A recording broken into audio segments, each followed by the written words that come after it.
Itati!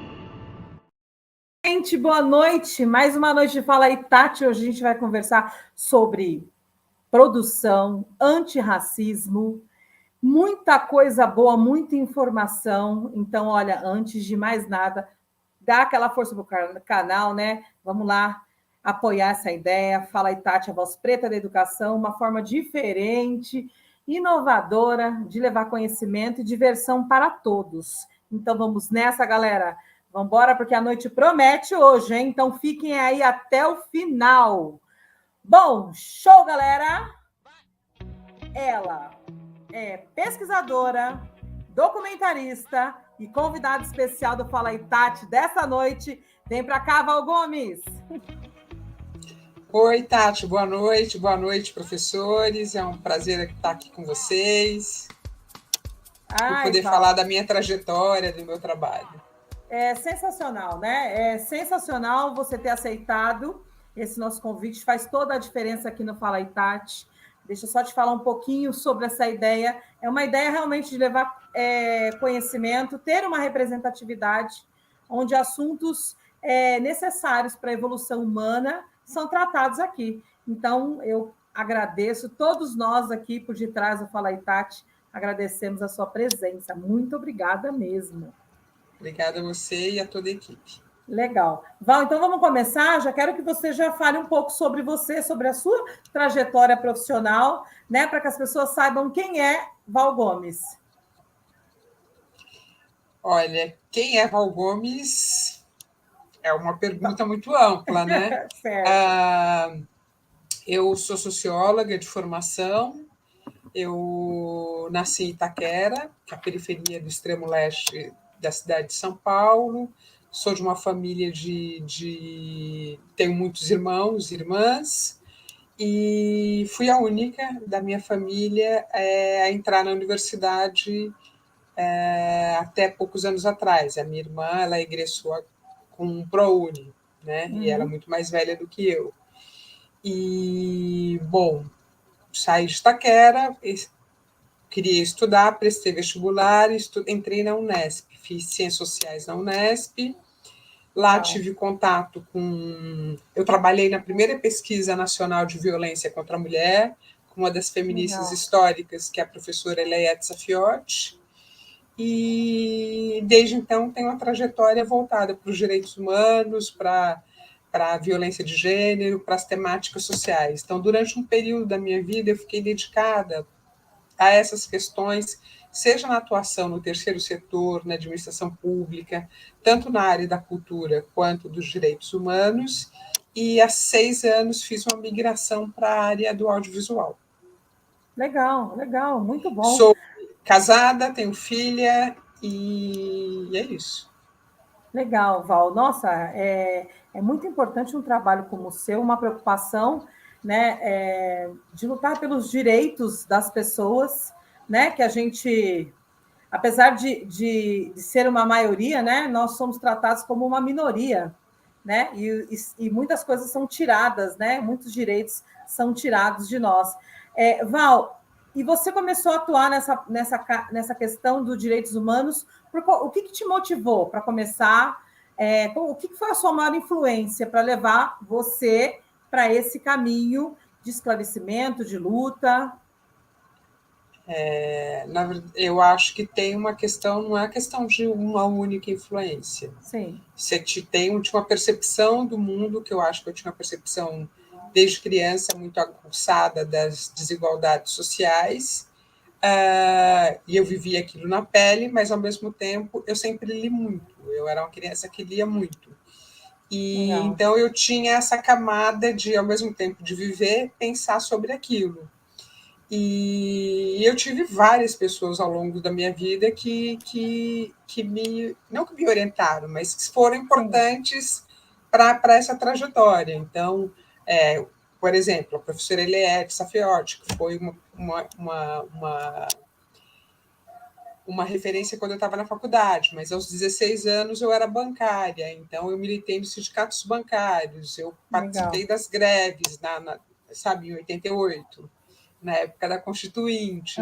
Então, tem uma trajetória com múltiplas referências, né? Então, seja no movimento sindical, seja na universidade, seja das mulheres da minha família, seja de intelectuais, foram muitas referências. Eu fiz, depois que eu terminei a universidade, a graduação, eu fiz uma especialização, e a minha orientadora era a professora Eleonora Menecute, né, que veio a ser a ministra de Política para as Mulheres da Dilma.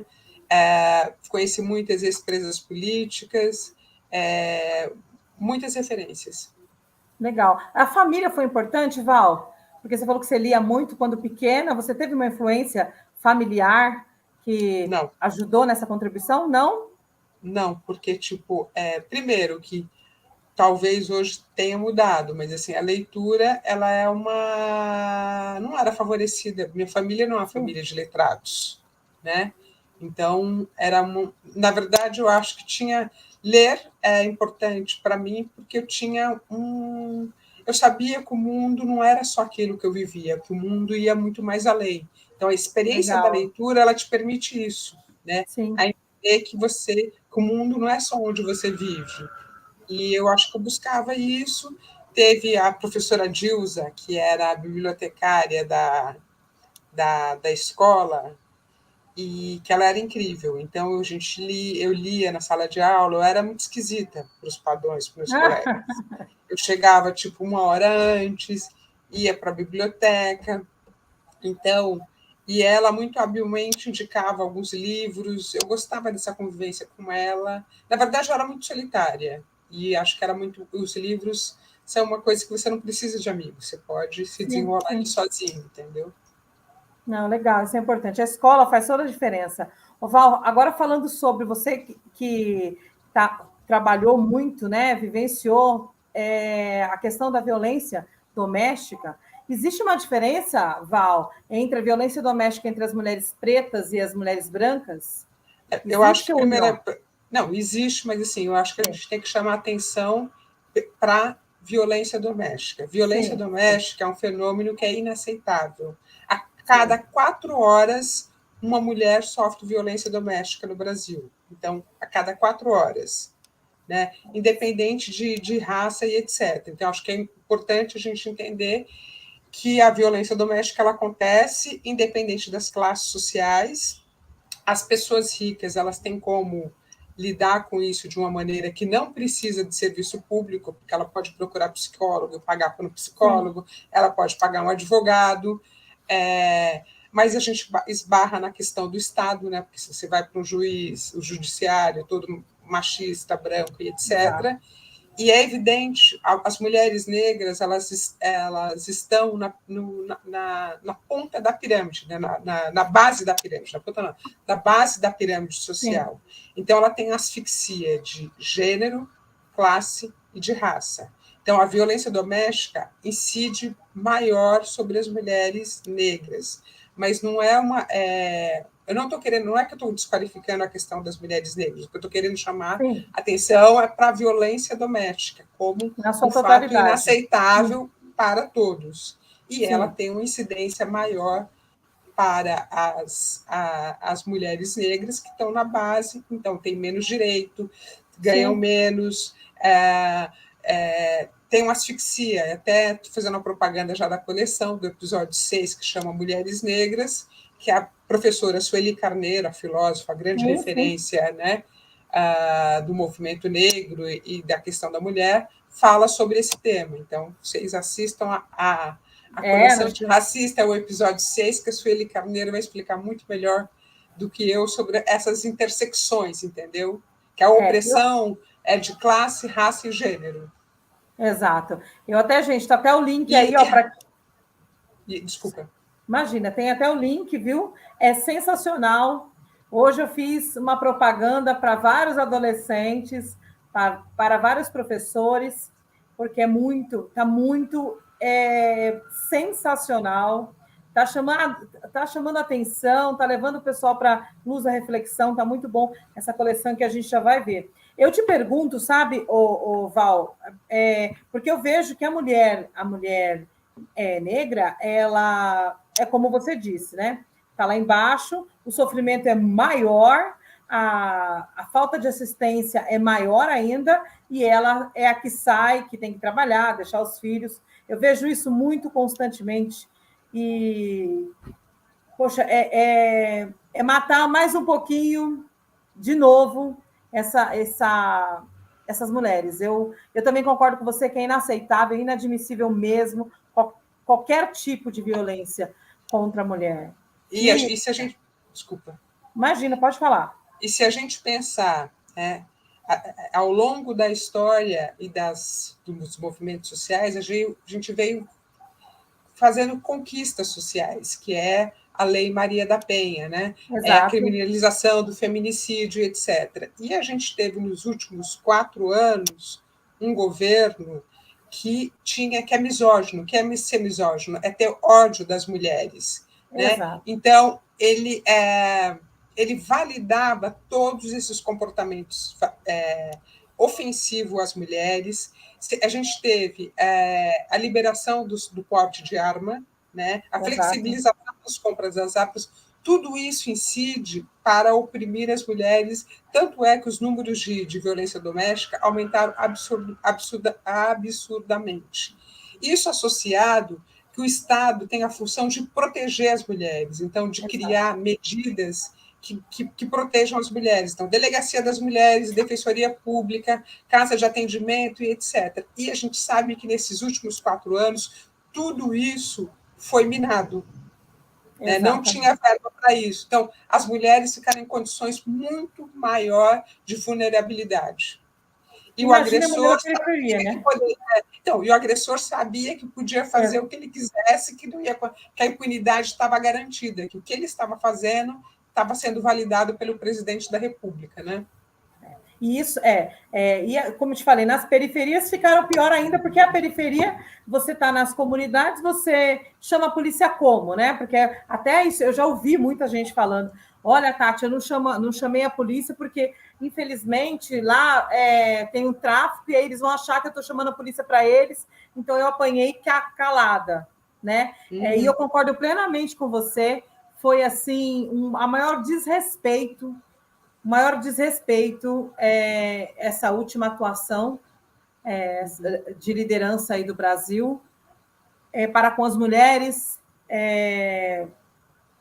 na sua totalidade. Eu acho que foi assim, não dá, eu não consigo, às vezes, Val, ter uma palavra correta assim, para nomear o que foi feito. Foi muito desumano, muito cruel o que foi feito com essas pessoas, né? Infelizmente, muitas pessoas aí acham que são coisas banais, que isso é um caso isolado, mas bem colocado aí por você. A cada 4 horas, uma mulher é agredida? Essa é a informação? Isso é um absurdo. Um absurdo. Ô, Val, e agora vamos partir um pouco mais. Eu acho que o racismo, né, ele precisa ser combatido através da educação e esclarecimento. E aí a gente tem muitas pessoas ainda que falta muita informação para muita gente, e até mesmo para professores, até mesmo dentro do ambiente escolar, falta muita informação. Como é que começou a sua luta agora, né? Estou pensando na questão da coleção. Como é que surgiu a ideia desse movimento e fazer a montagem da coleção antirracista? Olha, Tati, quando eu trabalhei com a Secretaria de Direitos Humanos, em 2015, eu desenvolvi um projeto de formação para professores que era sobre o direito à memória. O direito à memória é ligado à violência de Estado, o marco da minha coordenação era a ditadura militar. E aí, que eu, da minha experiência, entendi? Que as pessoas elas se mobilizam para o que acontece hoje, e não o que aconteceu lá atrás, ou com alguém que elas acham que não tem nada a ver com elas e tal. Exato. Então, eu organizei vários seminários falando da violência de Estado de ontem e de hoje, que era falar da ditadura militar, e do de hoje é falar da violência de Estado contra a população pobre, preta, periférica. E nós fizemos um programa de formação para professores, que eu ia nas escolas e fazia formações para professores voltada para esse tema da memória.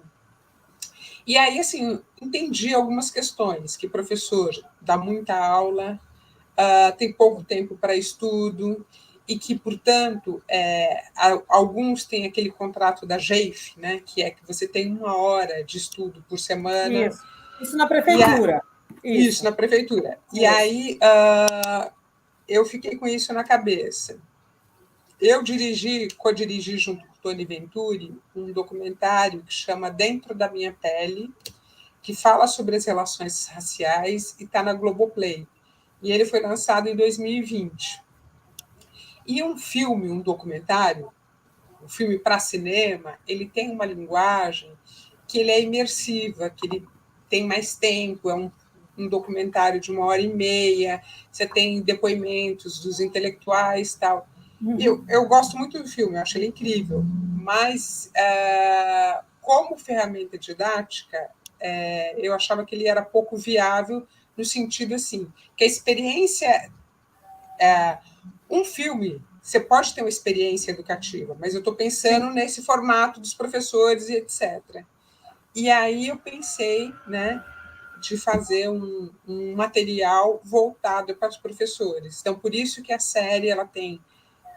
Eu queria que fosse 10 minutos, mas não consegui, porque é tanta coisa que se tem, então ficou entre 13, 11 e 14 minutos. Então, são filmes de 14 minutos, com a temática que ela se fecha em si mesma, ela tem várias referências. Então, a ideia é apresentar para as pessoas a história do Brasil na perspectiva afro-brasileira, com referências de pessoas negras, e dá sempre, a gente é bem didático, porque marca na tela os tempos, né, as datas, o nome das pessoas. Para quê? Para que as pessoas possam saber, esse é o Vigílio do Nascimento, essa é a Lélia Gonzalez, então foi em tal data que isso aconteceu. A Frente Negra Brasileira, não sabia que tinha uma Frente 32, né, uma associação de pessoas negras que promovia trabalho, educação e atividades de lazer para a população negra. Então, assim, a gente marca com letra. Então, é uma linguagem que é para passar o conteúdo, que é para marcar as referências, que pode ser usado para você aprender e para poder trabalhar com outros públicos, não só nas escolas, mas instituições, enfim. E, ao mesmo tempo, tem uma narrativa, um tratamento artístico, né? Sim, sim. Sensacional. Não é um YouTube, é mais elaborado. Exatamente, e muito bem elaborado mesmo. Eu achei sensacional. Mas, assim como a gente teve esse fenômeno, né, que liberou vários pensamentos de várias pessoas aí no governo anterior, ficou assim claro, tinha pessoas que se manifestar. Eu fiquei muito assustada, não sei se você passou por isso, mas eu tive amigos que conviveram comigo e daqui a pouco eu vi se posicionando de uma maneira tão diferente daquilo que eu imaginava. Então, como a gente tem aqui uma pessoa que acha que como é que está aqui, gente? A pergunta é para você. Boa noite, Val. Referente aos direitos humanos, eu gostaria de saber por que só funciona para bandidos. Não, os direitos humanos não funcionam para bandido. Inclusive, pessoas que tinham esse discurso da Anne Patriota, que são pessoas que foram presas no 8 de janeiro, quando estavam lá sendo presas pelos crimes que cometeram depredando o patrimônio público, e foram presas, começaram a reclamar das delegacias. Então, só para elas entenderem que não é só para os presos. E direitos humanos, assim, direitos humanos significa o quê? Que todo mundo tem uma vida digna. Exato. Digna e decente, com direito à saúde, educação, sabe assim, que todo mundo tem uma vida digna. Exato. Exatamente. A dignidade é o mínimo que a gente... A dignidade é o mínimo que a gente necessita para viver, né? Então, assim, Anne Patriota, lamentavelmente, mimimi, eu não sei, né? Eu não sei nem o que significa mimimi, sabe, Val? O pessoal fala lá no 8 de janeiro. Devia estar no 8 de janeiro, ou saiu agora esses dias aí, né? Coitada. Eu não sei, as pessoas... Eu te falei, né? Eu tinha um grupo de amigos, eu tenho um grupo de amigos, e aí eu fui vendo gente que pensava como essa moça aí, Anne Patriota, mimimi. E eu falo, gente, mas como assim? Cara, olha para trás. Que mimimi é? Do que vocês estão falando? E aí falta exatamente isso. Falta informação, mas também eu vejo, Val, que precisa ter esse apoio nas escolas públicas, as escolas da prefeitura e também nas escolas particulares. Né? Não, claro Então, que se a gente pode falar. tivesse uma formação de elite cidadã, essas pessoas não estavam falando isso, elas teriam vergonha. Elas teriam Exato. vergonha de morar num país que tenha tanta desigualdade. Assim, Exato. não é possível você dormir tranquilo e comer bem na sua casa com uma população com 35 mil pessoas morando na rua, na cidade de São Paulo. Isso é imoral, isso é indecente. Então, assim, então é importante para as escolas, porque ter boa formação não é você só ler bons livros e etc. É você ter uma formação republicana, é você Exato. entender que você está integrado numa sociedade. Que vive Então, uma por isso que realidade. precisa ir para as escolas privadas. Inclusive, é Sim. uma vergonha a gente ter tantas escolas privadas no Brasil. Eu tenho uma amiga que é psicanalista, e é a Ana Lúcia Marques, e ela faz uma análise que eu acho muito boa, que é o seguinte, que antigamente as escolas públicas, as pessoas de diversas classes iam para as escolas públicas.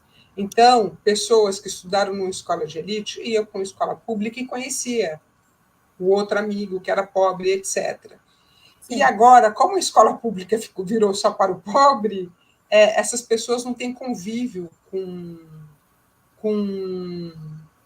elas não têm convívio com pessoas diferentes. Um beijo para você, Anne, que está com cara de homem, né, na foto. Enfim. Parece um. Pois é, judiação, né? Tadinho, deve ser por isso que deve estar com essa revolta toda, viu?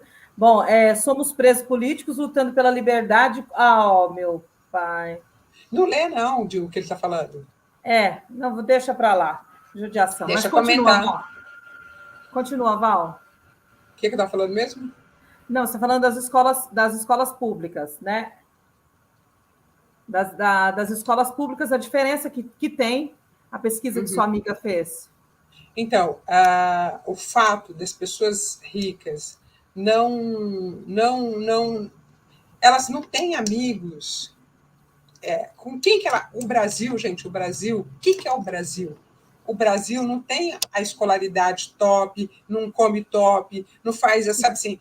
Então, quando as pessoas convivem só com esse Brasil que é desigual, só com o empregado doméstico, o porteiro, etc., ela não tem uma vivência de solidariedade.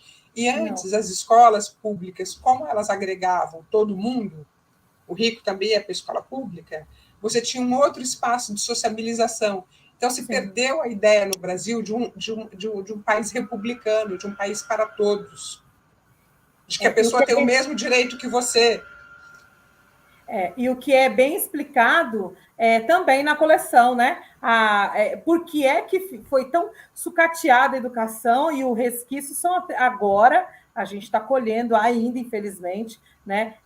O professor que dá aula na escola pública e dá aula na escola particular tem uma diferença muito grande, os recursos são maiores, então você não tem criança na escola particular com fome, com problemas existenciais, né, familiares, não tem. Aí o que tem na escola pública uma série de situações que colaboram com a igualdade, né, que deveria ser dada para todos. Bom, vamos lá, vamos deixar essa cidadã, Anne Patriota, seja muito feliz aí na sua idade.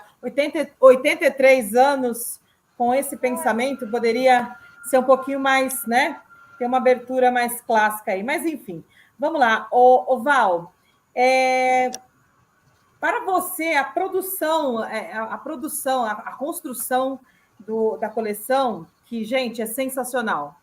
Eu fiquei, assim, muito lisonjeada, com todo o cuidado, viu, Val? Parabéns de novo pela sua pesquisa, por todos os detalhes, por toda a animação, porque ficou bem didático mesmo, chama atenção. Você quer seguir, vai na sequência mesmo, porque é um puxando o outro, né? E você traz aí um processo de reflexão muito, muito bacana.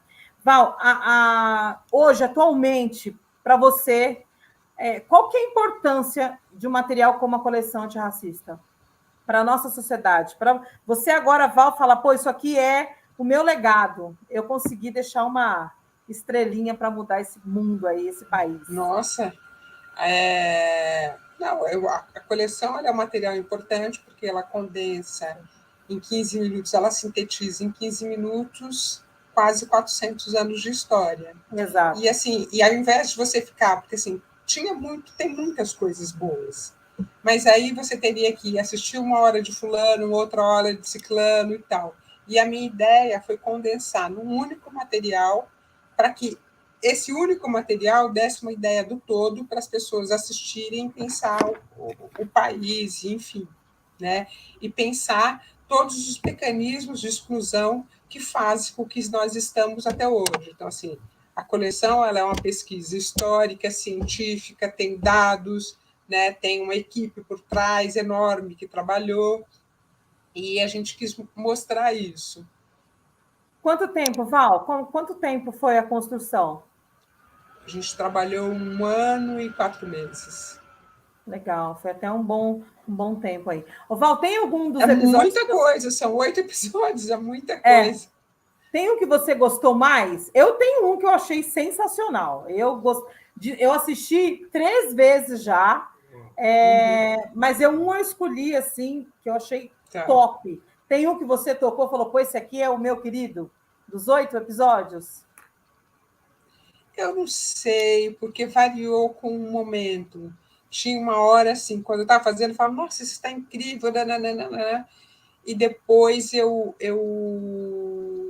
não sei, eu gosto de todos, eu acho. Sou suspeita. Você é suspeita. Então, eu fiquei muito impactada, gostei muito sobre o mito da democracia racial. Uhum. Eu achei assim libertador, sabe? E eu não sei e foi tudo um conjunto, a voz, as imagens, tudo foi muito encantador. E aí eu queria que você falasse um pouco mais sobre essa questão da democracia, o mito da democracia racial, né?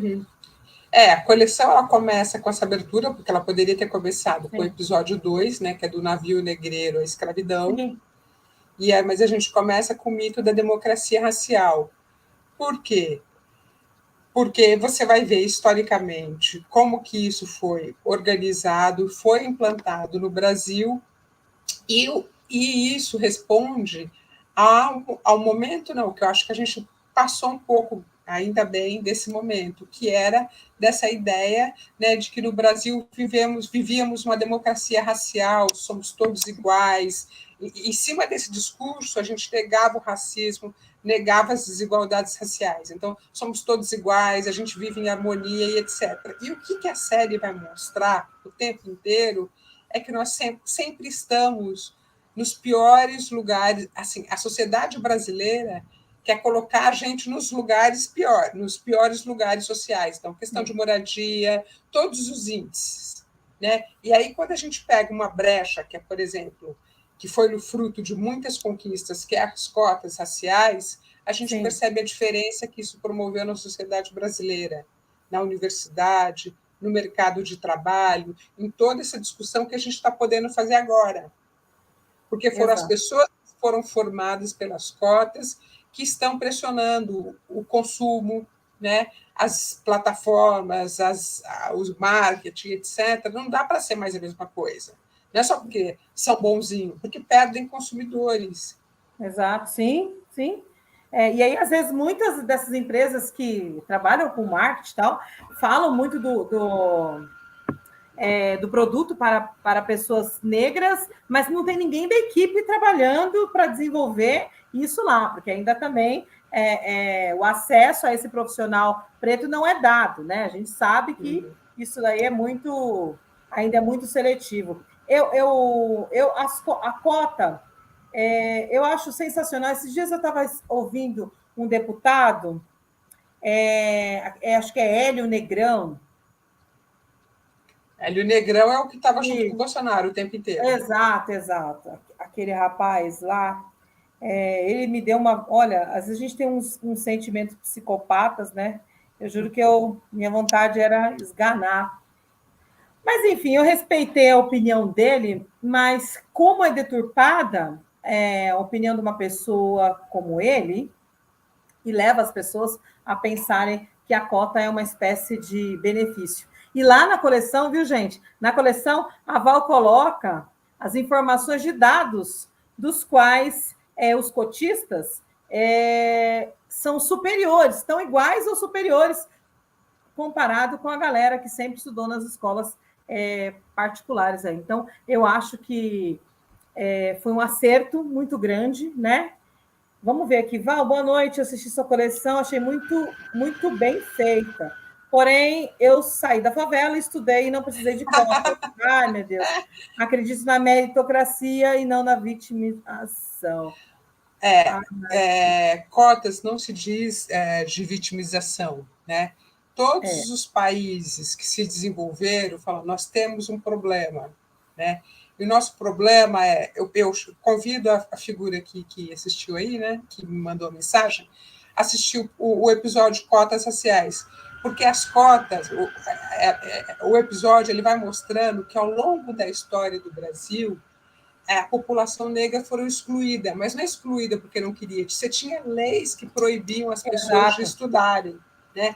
Foi organizado um arcabouço jurídico que foi validado pelos governantes, que era para excluir as pessoas de estudar. Então, e a gente sabe que no Brasil estudar ele modifica a sua vida, né? Então, as cotas raciais, e as cotas, eu estou dizendo, não é só raciais, as cotas que são implementadas nas universidades, elas são sociais e raciais. Então, se pessoas brancas, pobres, elas podem entrar pelas cotas sociais nas universidades, elas também são beneficiadas. E isso modificou todo o sistema. Assim, se você está num nível de desigualdade, você não tem como acompanhar quem sai correndo na frente. Sim. Né? Enfim, mas eu convido vocês a assistir o episódio Cotas Raciais e chegarem às próprias conclusões, a escutar, né? O STF fez, na época, uma audiência que ele votou favorável às cotas em 2012. Então, escutar essa audiência, ver outros pensadores, e, assim, e pensar no Brasil, pensar na sociedade, não é pensar a partir de mim. Eu também, quando eu entrei na universidade, eu não entrei pelas cotas raciais, porque não existiam. Sim, mas eu assim, também que eu digo que talvez, se tivesse cotas na minha época, eu poderia ter feito cinema. Eu fui fazer ciências sociais, que é um curso que, na época, o pessoal preto podia fazer, que é a área de humanas, história, geografia e tal, né? Porque eu não poderia, trabalhando, estudando, entrar na universidade pública para fazer cinema, porque não tinha condições de estudar para tal, né? E, então, as cotas são essenciais para diminuir a desigualdade. É diminuir a desigualdade, não é que vai limar. Eu acho, quando entra essa discussão, é meritocracia. Cara, meritocracia como, né? Como é uma meritocracia se os meus direitos não são iguais aos seus, né? E aí, porque se a gente parte do mesmo pressuposto, da mesma linha de partida, ok, eu acho que a gente... Vamos ver, né, quem tem mais proatividade, disposição, mas aí a gente está falando de uma situação onde nós lutamos horas no ônibus, contra a criminalidade, a polícia, tudo. A fome. A fome, a violência. Eu tenho uma filha que estuda numa escola particular, de elite. E aí, assim, minha filha, quando tinha 7 anos de idade, ela tinha uma agenda. Ela, na escola, aprendia a administrar o tempo dela, tipo, o dia do horário de fazer as coisas, etc. Isso é uma habilidade que não é pouca coisa. Eu acho que vale a pena. Vocês falaram sobre um livro, tem o livro do Gessé de Souza, Elite do Atraso. O que mais me chama a atenção ali, que eu acho interessante, ele fala herança simbólica, né? Sim. Quando um rico, o que ele faz? Um rico não, classe média, quem tem um pouco mais de condição, você quer dar um pouco de melhor para o seu filho, né? Então, o que você faz? Você prepara o terreno, então você paga o inglês para ele, você você organiza comida, né? Você deixa uma comida pronta para o seu filho, você ensina ele a fazer lição de casa, e isso não é pouca coisa, isso é bastante coisa. Como alguém que não... Nossa, ele me chamou de branca? Você, como... Uma mulher branca? Você ter uma comida preparada, já para você não tem que pensar no que você vai comer, alguém para estudar, você tem apoio, é toda a diferença do cenário. E anarquista não só a mulher branca, a sua questão de negritude, não sei de onde vem sua referência. Mas, enfim, mas eu não tenho que dar satisfação sobre isso para você. Com certeza. Pode tirar, por favor. Continua, Val. Então, o Gessé, ele fala de várias questões simbólicas que são aprendidos nas classes, e aí que são aprendidos nas classes sociais, que isso faz com que o pessoal da meritocracia está na frente e eles acham que é meritocracia, porque passou na prova. Só que a comidinha pronta, eles só estudaram, tem que trabalhar, ter alguém para fazer lição junto com ele. E se foi mal na prova, tem aulinha de reforço. Né? Exatamente. Plantão de dúvidas. Assim, muitas outras. Não se preocupar com o que tem que comer, com transporte, etc. Todo mundo tem direito a isso. Exato. Não estou falando mal das pessoas que têm, eu acho ótimo, mas eu acho que todas as pessoas têm direito, deveriam ter. E as pessoas negras têm direito, e a gente tem que batalhar para uma sociedade que haja isso. Val, eu estou vendo aqui, né, essas duas pessoas aí. Por que incomoda tanto? Eu queria saber de vocês o que incomoda nós falarmos, sim, que os nossos direitos foram todos negados, a gente não teve acesso a nada, foi difícil para eu estudar, para a Val, de certo, também foi, uma série de pessoas. Qual que é o problema? O que incomoda essa classe dessas pessoas que têm esse discurso de ódio, quando a gente fala sobre os nossos direitos? A gente não está querendo tirar nada de ninguém, entende? A gente só está querendo uma oportunidade de ter uma vida digna, né? E aí eu sempre vejo esse tipo de gente, sabe, Val? E eu fico meio irritada com isso, porque mesmo aqui dentro de uma coisa que está aberta a muitas pessoas, ou em lugares pequenos, a gente tem pessoas que têm esse pensamento que direitos humanos é coisa para bandido, que é vitimização. Não, e provavelmente, Tati, essas pessoas que mandaram mensagem para a gente aqui são pessoas que são descendentes de imigrantes, né? Sim. E que no Brasil, de 1870 a 1930, teve uma política os primeiros cotistas do Brasil foram os imigrantes, porque eles vieram para o Brasil com passagem paga, ganharam hospedagem, terras, né? Essas pessoas elas foram bolsistas, elas estavam na Europa, né? Antes do pós-guerra ou no pós-guerra, pós-Primeira Guerra, e vieram miseráveis lá, tinham poucas chances. Aí o Brasil abriu as portas para elas e deram cotas, deram passagem de navio, hospedagem, trem. Então, se essas pessoas forem no arquivo, terras, se forem no arquivo estadual, elas vão saber disso. Então, assim, na verdade, elas são as beneficiárias das primeiras cotas do Brasil, foram elas. E eu não entendo essa incomodação que rola, Val. Não me interessa essa incomodação, não me interessa, é pura questão de privilégio. Eu não quero entender. Tipo assim, eu, pessoalmente, eu tenho uma questão política e social, eu tenho um compromisso com um país mais justo.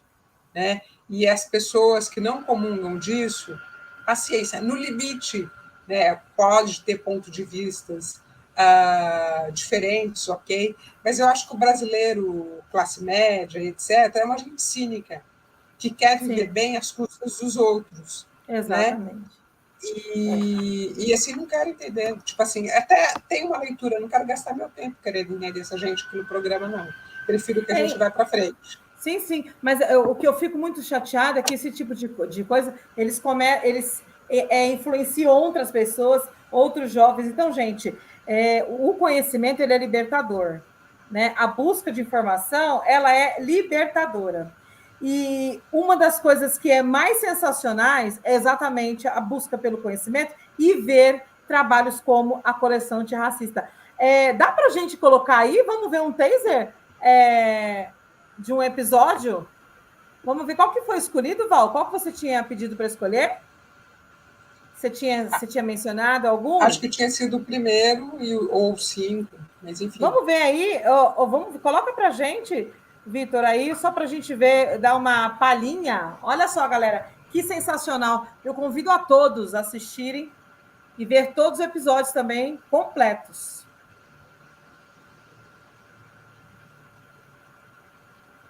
Tá abrindo aí, então vamos lá. Você sabe qual que está abrindo, Tati? Eu acredito que seja o episódio 8. Tá. Urbano. Olha lá. Mas o que Não, vamos ver. Não é o episódio 8, não. É o 5. Isso, é o 5. Legal.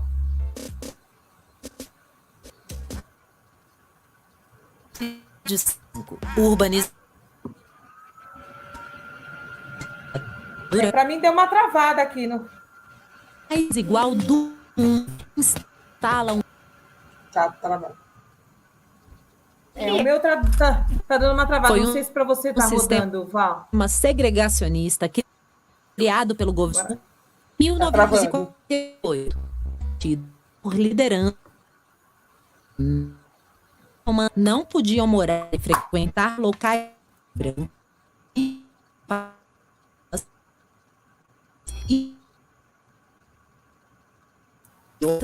O meu tá travando aqui. Não te lembra um certo país da...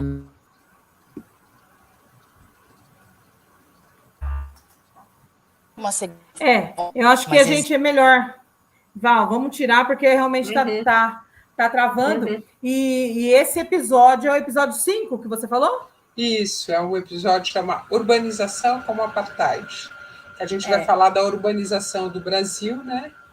E como foi jogando as pessoas negras para cada vez mais para as bordas da cidade. E o que acontece quando pessoas negras também melhoram do padrão de vida.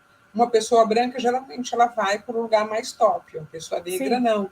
Porque ela já sabe de toda... que num lugar top ela não vai ser aceita. Então, ela fica nas periferias mais consolidadas. E é verdade isso, viu, Val? Isso é impressionante como... Pode tirar, Vitor, por favor, tira, porque não vamos entrar nem nessa questão aí com essas pessoas. Realmente, isso não é verdade para mim. Vamos tirar isso daí. Bom, realmente, às vezes a gente prefere mesmo ficar próximo àquilo que já é mais acolhedor, porque os olhares, né? Como está na coleção mesmo, olhares de mercado, shopping, o pessoal fala, nossa, o que parece que a gente está invadindo a praia deles. É o que a gente chama de racismo geográfico, né? Vai te empurrando, vem empurrando. Isso é muito, muito bem construído no episódio 5. Sensacional. Ô, Val, a questão da branquitude, que também é uma coisa que fica muito clara a diferença entre branquitude e negritude. Né? Eu queria que você falasse um pouco mais sobre esses dois pontos, para deixar claro para as pessoas que a gente pensa que um é oposto ao outro, né? E não é. Eu acho que é. Porque negritude... Sim, negritude é uma afirmação política de uma identidade. Então, certo. Quem se considera negro tem uma identidade relacionada a isso. Ancestralidade, gosto, sim. Enfim. Né?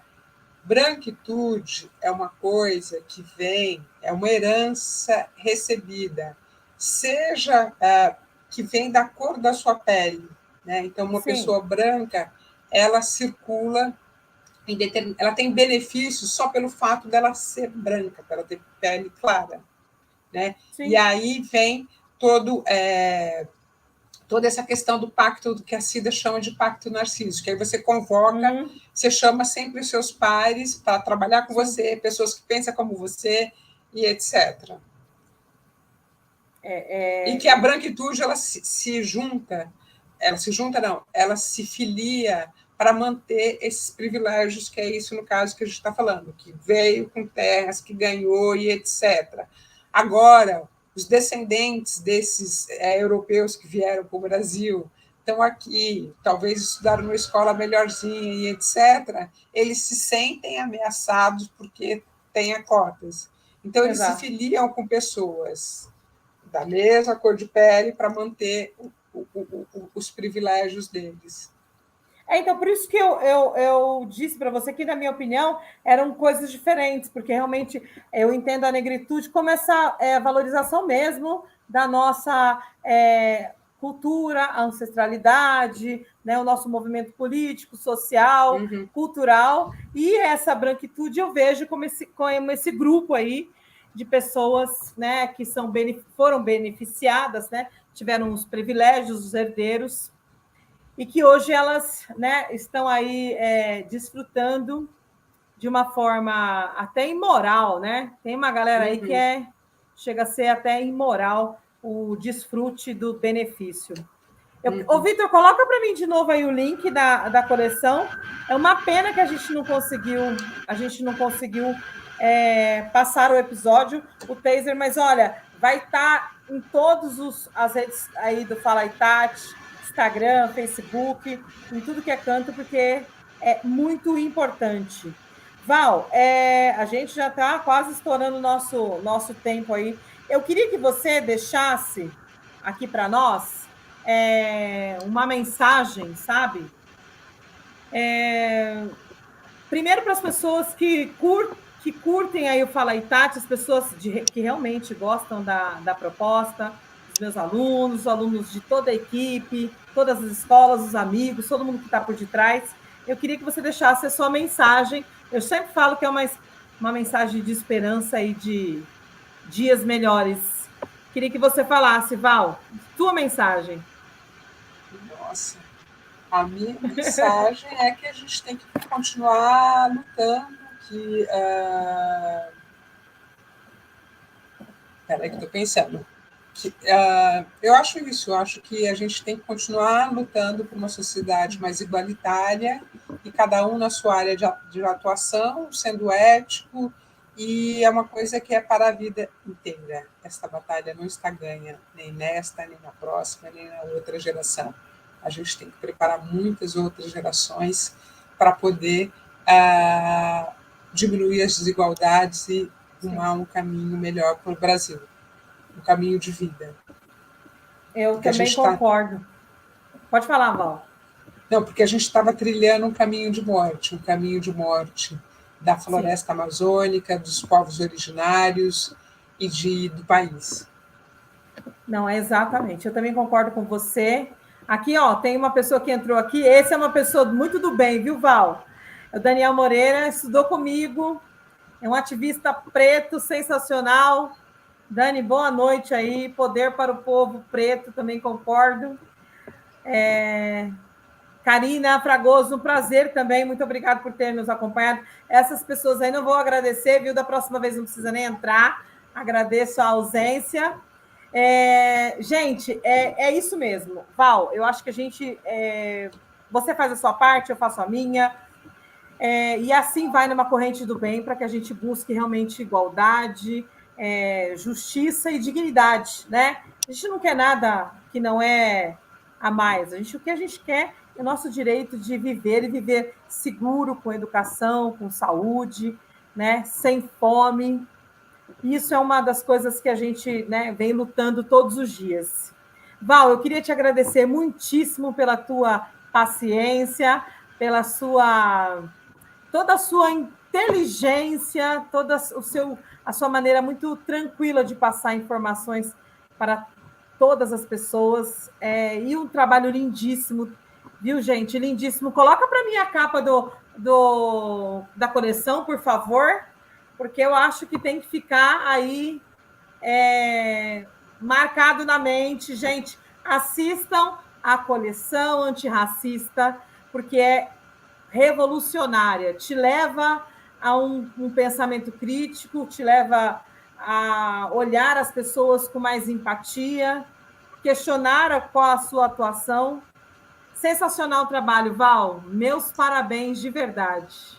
Obrigada, Tati. Obrigada pelo convite. Espero que o pessoal, com a audiência aí, assista a coleção antirracista e continue aí na sua luta. É isso aí, vamos nessa. Obrigado, Val. Gente, boa noite. Muito obrigado. Esse foi mais um Fala aí, Tati, essa voz preta da educação que vai trazendo para vocês conhecimento e diversão de uma maneira muito bacana. Semana que vem, gente, Rodolfo Avelino vai falar sobre discriminação digital. Muito legal. Ele é um cara sensacional, viu, Val? Se você tiver a oportunidade, Rodolfo é top de linha. Dia 7 ele vai estar com a gente. Muitíssimo obrigado, gente, por essa noite. E é isso. Um super beijo e shalom. Até a próxima semana. Valeu, galera. Tchau. Obrigado. Tchau, tchau. Tchau, tchau.